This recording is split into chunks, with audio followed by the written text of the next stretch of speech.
बस कर दें ये खेल तमाशा। भुट्टो की तरह एक और जो है सानहा इस मुल्क के साथ नहीं होना चाहिए। जो भी ज़रा जो है क़यादत पाकिस्तान में उभरने लगती है, आप उसका सर कुचल देते हो या उसको मुनहदम कर देते हो। इससे कौम का नुकसान होता है, मुल्क का नुकसान होता है। ये नहीं होना चाहिए। बैकडोर कोई सुना है, कोई राब्ते हो रहे हैं, आप कोशिश कर रहे हैं कि पीपल्स पार्टी और इमरान खान इकट्ठे कोई इत्तेहाद कर लें, कोई ऐसा चांस नजर आ रहा है आपको?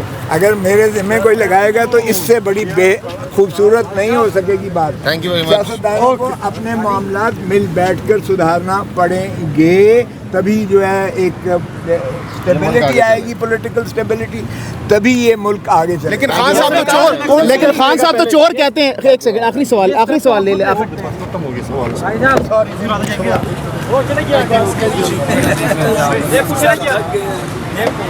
जी नाज़रीन, आप देख सकते हैं